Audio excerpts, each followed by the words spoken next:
Greetings, everybody. My name is Danny Madrid-Morales. I'm an assistant professor at the University of Houston. And in today's presentation, I want to share with you some preliminary thoughts that I've been putting together over the last year or so on how we can better understand some of the imbalances, some of the asymmetries that exist between China and Africa in the media and communication sector. To do so, I'm going to look back, and I'm going to look back all the way to the 1950s when we see the first instances of Chinese engagement with African audiences in the media sector. And I'll try to find some connections between some of the patterns that we could see already in the 1950s and 60s and some of the current imbalances. Let me start, though, by looking for a couple minutes, to current practices, in case some of you are not very familiar with what the current situation of Sino-African media exchanges look like.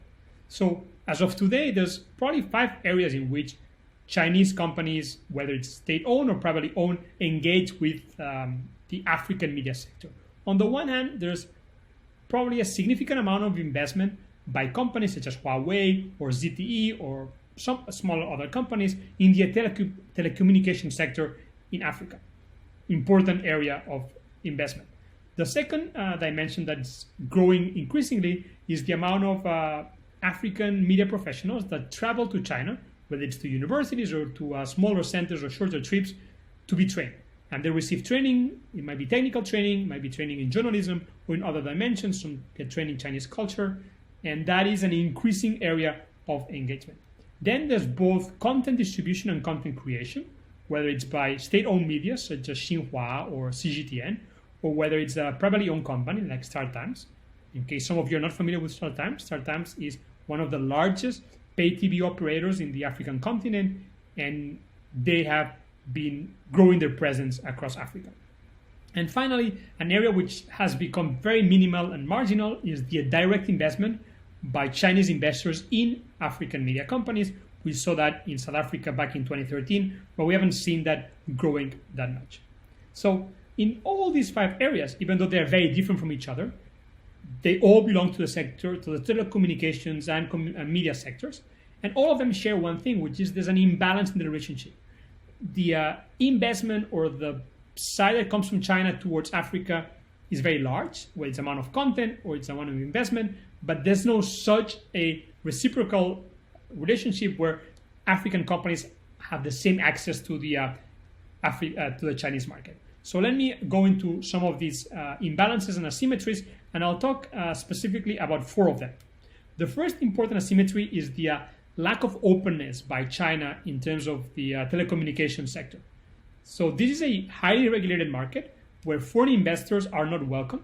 There's only one foreign company, Telefónica, a Spanish company, has a 1% stake in China, Unicom, and that's the only presence of a foreign investment in this sector, which is considered by the Chinese authorities as very sensitive. Right? So it's a very highly regulated, very sensitive market where foreign companies for many years were restricted to having a very small portion of investment. And that meant, for example, that a South African company such as Naspers, which has a 30+% investment in Tencent, could only have such a small ownership of a Chinese company. That is an important difference than what's happening in the African continent, where Chinese companies enjoy a much more open and welcoming investment environment, and that's helped them grow their presence in the continent. Second area of asymmetry has to do with the freedoms enjoyed by journalists to report. We know that regulations in China restrict the amount of reporting that foreign correspondents can do in China, and that's a matter of the law. The law in China imposes some restrictions on reporting, and those restrictions do not exist on the other side.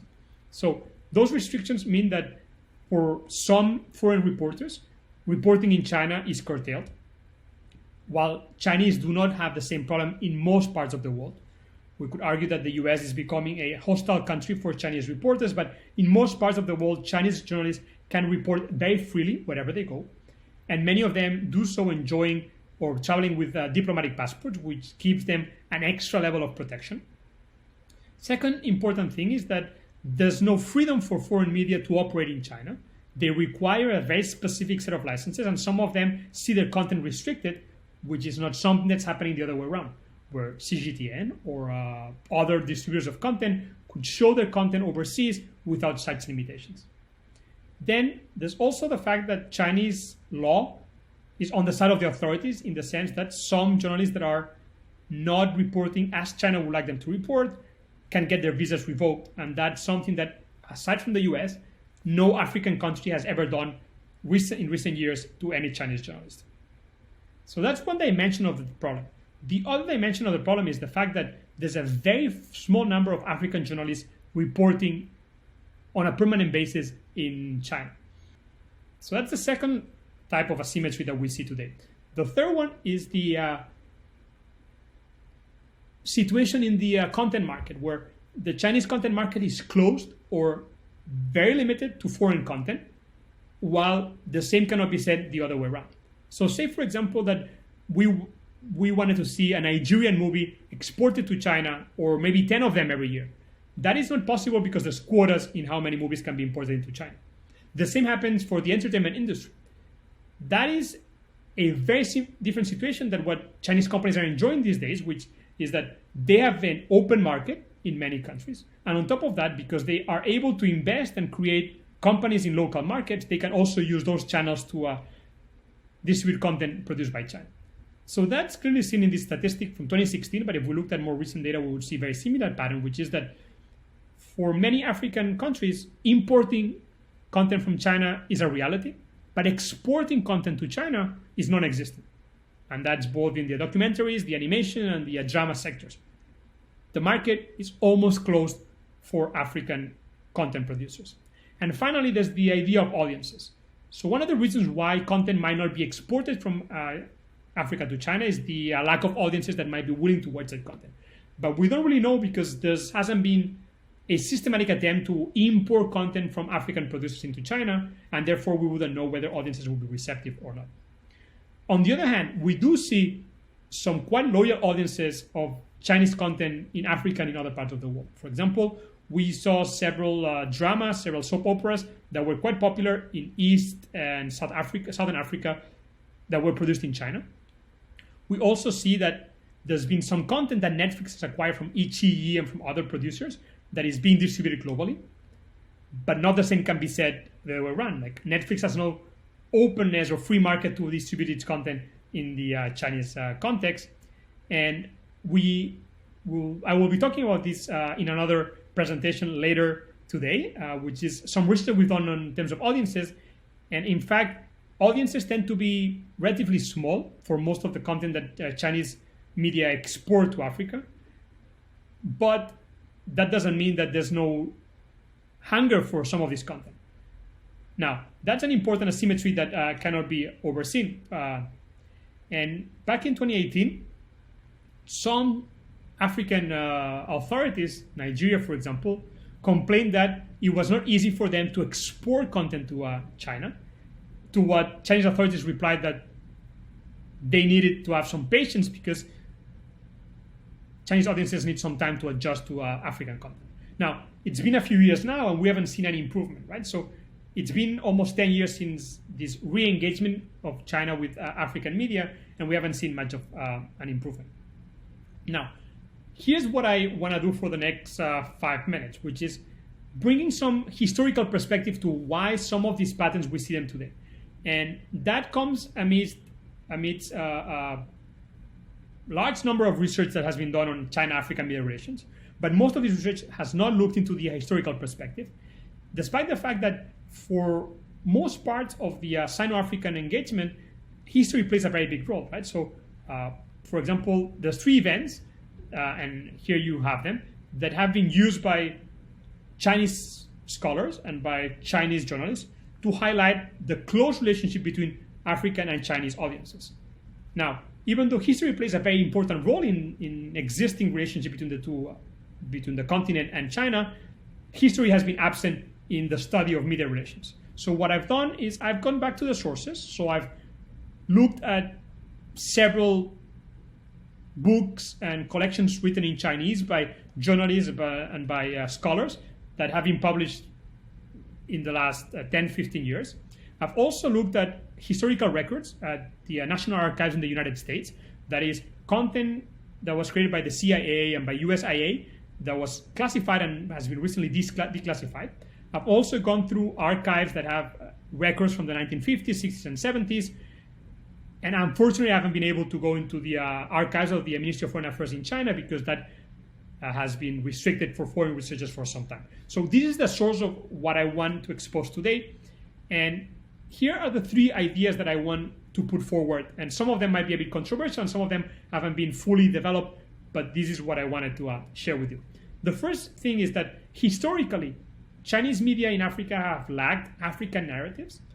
If we look, for example, at written content, we can see that even though the Beijing Review and China Reconstructs and China Pictorial were present in Africa, even with Swahili versions for some years, most of the content that was produced in those magazines was very China-focused, or it had a very Chinese angle to it. There was no African agency in most of that content.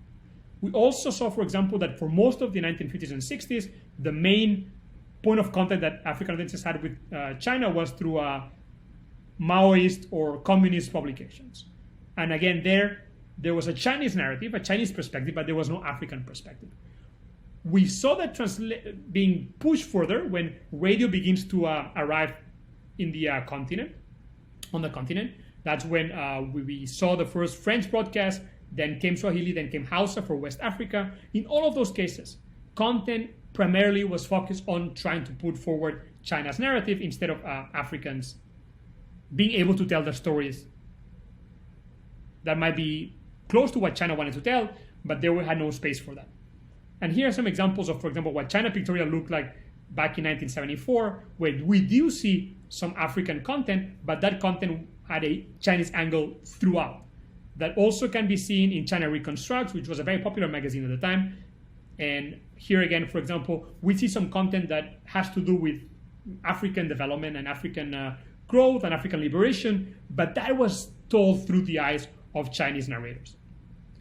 That brings me to the second point, which is that not only are narratives from Africa missing, but the contributors from African voices are also missing. And that's probably most clearly seen on two dimensions. One is that for most of the time during the 60s, 70s, and all the way to the 80s, the role of Chinese correspondents was not so much to engage with local audiences, but they were vehicles with political purposes. And that is very clearly seen in this account by Wang Shu, which was the first correspondent of Xinhua in Guinea, and how close he was working with the authorities, and his role was both as a reporter and also as a political envoy. And that double job or role that they had, foreign correspondents, meant that they didn't have the freedom to talk about some issues as they would have liked, and that their role was more as a voice of the Chinese state than as a helper to promote African narratives. Also, we see that in the radio, for example, where both in Swahili and Hausa, most of the people who worked in those services were Africans that did not have the opportunity to speak freely on air. They were hired because they were able to speak Swahili. They trained Chinese reporters, but in the end, they did not go on air, and they never reported independently on any of the topics. So we see missing narratives, we see missing voices, and we also are going to see missing audiences. And that's a very important point. While many of the Chinese historiographies like Xianfeng Gan or Gan Xianfeng, that he wrote about radio audiences, for example, in China, they claim that they had a massive amount of audience. That has been actually refuted by some other records that I could see on the BBC that actually show that they had a much higher audience, meaning that even though China has been saying that they had a really large audience in many African countries, that audience was actually quite small. Let me show you some examples here of some actual data that was collected in the 1960s in both Nigeria and the Ivory Coast. And as you can see here, Radio Pekin is at the end of this slide. The percentage of audience that Radio Pekin, that's current CRI, had, it's very, very small compared to BBC or Radio France International in the case of Ivory Coast. These are very small numbers, even though there was for a long time a claim that China had a very large sway in that area. So let me conclude with these final ideas, which is that we've seen several asymmetries in current Sino-African relations, that many of these asymmetries can be traced back to historical records, and that means that there's a preponderance of officialdom or official messages by China. that audiences have always been small. It's not just a thing about now. That there's a lack of narratives that have been increasing currently, but African narratives are severely missing. So it all sort of brings us to the discussion on whether we can say that Sino-African relations in the terms of the media sector are reciprocal, or maybe there's almost an imperial dimension to them, where China is imposing quite a bit more than it's willing to accept from African content creators and African companies. So what I want to leave you with here is the idea that some of these imbalances can be easily corrected, and that some of them require us to think outside the box in terms of theoretical frameworks, and that maybe talking about soft power is not the best theoretical tool that we have, and that maybe we should unearth some of these ideas of cultural imperialism that we saw in the case of the US engaging with the world in the 1960s and 70s, and that might better explain what actually China is doing in the African continent. Thank you.